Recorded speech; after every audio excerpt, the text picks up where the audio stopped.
All right, so we're going to do buy lows. Who are you buying low this week, Josiah?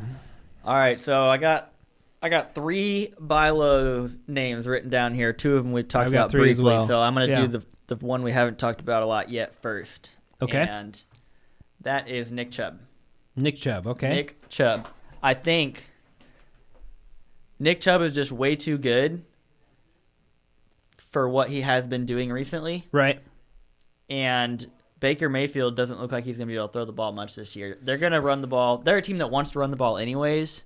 Because and Baker Nick Chubb Mayfield got a little banged up a few weeks ago, and it looks like he's back from it. He had a really tough matchup last week against Pittsburgh, and I can't remember who they play this week, but I remember that it's a good matchup, and I'm pretty sure he's going to go off this week. Nick Chubb is he's probably the best overall running back in the league behind Derrick Henry and no one else. I don't know if I'd agree with that. What about Dalvin Cook? I think Nick Chubb's better. You feel like Nick Chubb's better, okay. Yep. Dalvin Cook's a better pass catcher, so maybe if you're talking about that sense, Dalvin Cook takes him.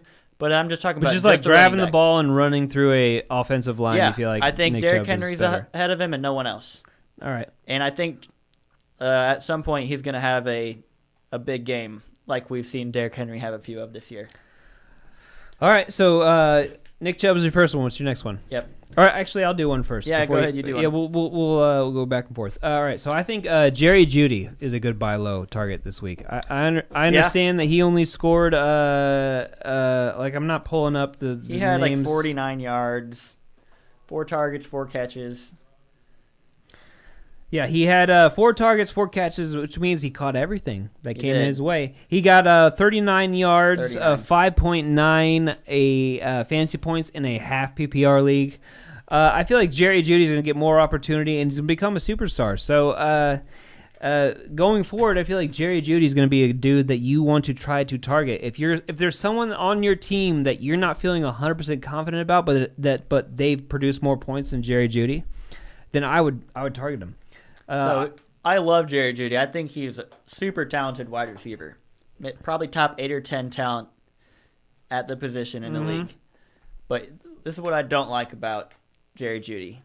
Teddy Bridgewater? Yeah, he's just not good enough, man. What happened the first 2 weeks? What's wrong with Teddy Bridgewater? I don't know. Denver is just packed loaded with offensive talent, and Teddy Bridgewater still can't move the ball. I don't know. They had a dream matchup last week. He looked good the first few weeks. He's got Jerry Jeudy to throw to.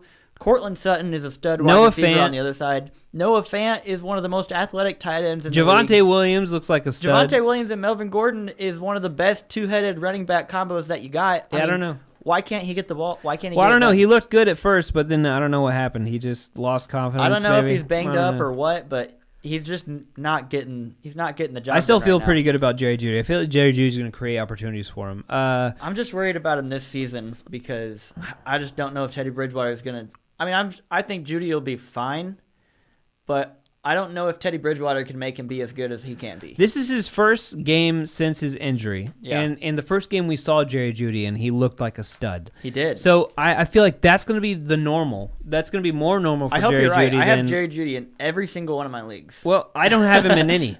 That's and I have them and we're in almost all the same leagues. Right. And I still love Jerry Jeudy. I feel like he's going to be a stud. And I feel like if you're in a keeper league... If you're in a keeper league, man, you need to grab him. He's so good. Yeah, I feel like Jerry Jeudy... He runs about the best routes of anyone in the league. It can only go up from this point, is how I feel about Jerry Jeudy. I like him. I hope Teddy Bridgewater can figure it out because he just needs someone to give him the ball. Right. All right. So what's your number 2 on your buy lows? My number 2 is Kyle Pitts. Kyle Pitts. Oh, yep. Makes sense. I mean... Kyle Pitts might be hard to buy low on, but he had a bad week last week, so maybe someone's frustrated. But I think he's going to be a stud going forward. And when you can get a stud at the tight end position, it makes all the difference in the world for your fantasy team. That position is very hit or miss. Every year there's like very 2 limited. tight ends that are good, and if you have one of those 2 tight ends, you are setting yourself above everyone else every single week because you got someone in the tight end position that you can confidently rely on. Yeah, and to me, I mean, I think this year those 2 players could be Travis Kelce and Kyle Pitts. Kyle Pitts, yeah. Yep. I love Kyle Pitts, especially with Calvin Ridley, which, it's sad that he's dealing with mental issues or whatever it is that he's dealing with. There's not a lot of news on it as far as the details of it, but like football sense, if he's out, it feels like they're going to game script to get the ball to Kyle Pitts, right? Who else is there? There's Russell Gage. There's no other options. You're not going to game plan Cordell Patterson, Russell Gage, Mike Davis. They're going to game plan touches for Patterson, and they're going to game plan touches for Pitts. Right. So it really benefits Patterson and Kyle Pitts. It's going to benefit Pitts the most because he's the most talented player on the team. Oh, yeah. There was an insane one-handed catch that he did last week. When you're a player as talented as he is and your team is targeting ways to get you the ball, good things are going to happen at some point. Right.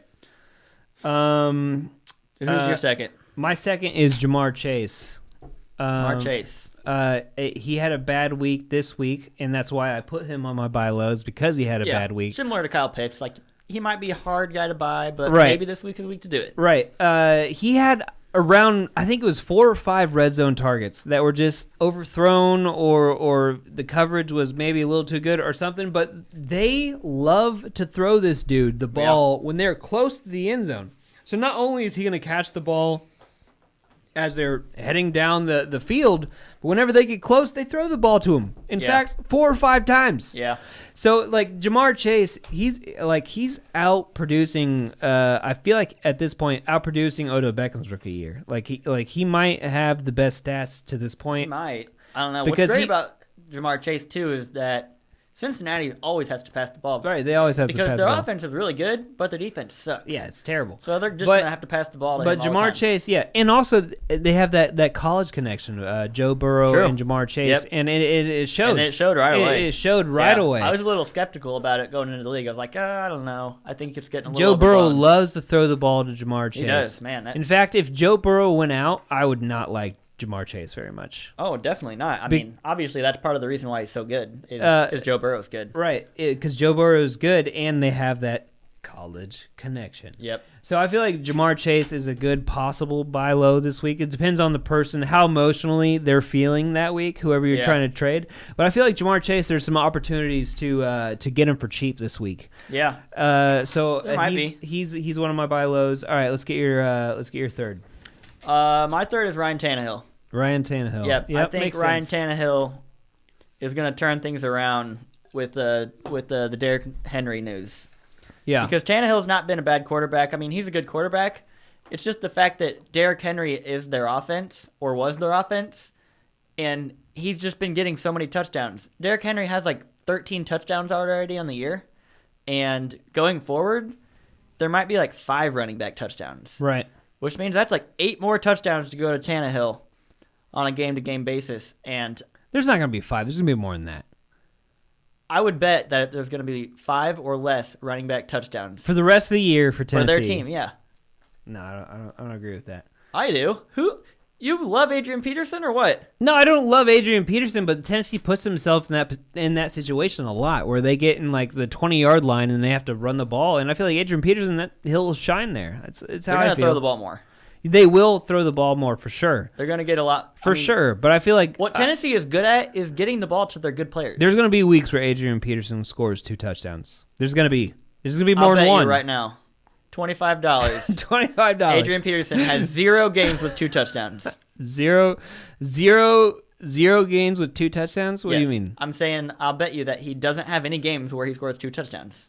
0 games where he has no touchdowns. No. I'll take 2 that. touchdowns. Yeah. I'm sure he'll get a touchdown at some point. So you're saying 1 game where Adrian Peterson scores 2 touchdowns, you'll give me $25. Yep. I'll take that. And if he never scores 2 touchdowns in a game, then you can give me $25. That's right. For the rest of the season. Yep. I'll take that. All right. Let's do it's that. In. We're doing it. We're doing it. All right. He's going to. And you're going to just pay me $25. There's no way he does He's going to. He's going to. All right. So that was Ryan Tannehill. Ryan Tannehill, man, he's a really good buy low because I think people are a little frustrated with him right now because he hasn't had any like really big games, but I think they're going to come now. He's going to get the touchdowns. That's just been the thing is Derrick Henry takes the touchdowns. Yeah. Makes sense. He's Derrick Henry. Right.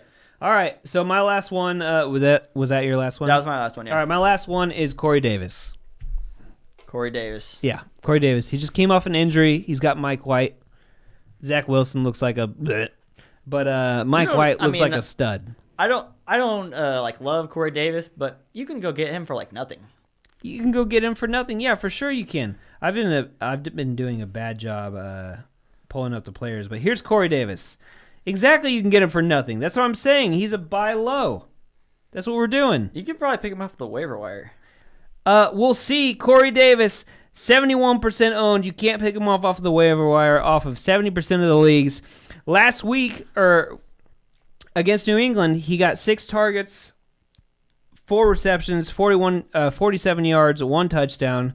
And with Mike White, whenever he was healthy, did nothing. Because he might be fine. I don't know. I don't love Corey Davis, but okay, you didn't love Corey Davis with Zach Wilson.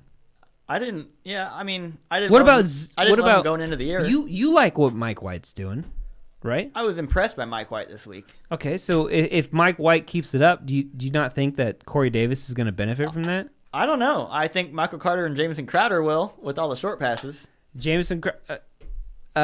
wish I. No. I think there's a good chance that Mike White can't throw the ball down the field. We'll see. Let's see here. How many attempts did Mike White have? A lot. Yeah, Let's see. He had completed a lot of passes. He completed, or his attempts. It's not showing up here. They don't have passing attempts on this, but he had 405 yards, 3 touchdowns. Mike White. See if you can pull up a stat or pulls up his passing attempts. I'll use Sleeper. They're better. Because I feel like I think he was 90% efficient on his passing attempts. He completed 37 out of 45 attempts. 37. That's 8 passes where he did not. Yeah, because he never throws the ball down the field. So were most of those yards after the catch? That'd be interesting. It must have been. That'd be interesting to know too. Yeah, I feel like he was throwing down the field too. I don't know. I can't be for sure. Plus the fact that all of his yards were going to Michael Carter and Jamison Crowder. Those guys don't run down the field. That's true. I feel like I don't know. But I feel like Corey Davis is going to benefit from this.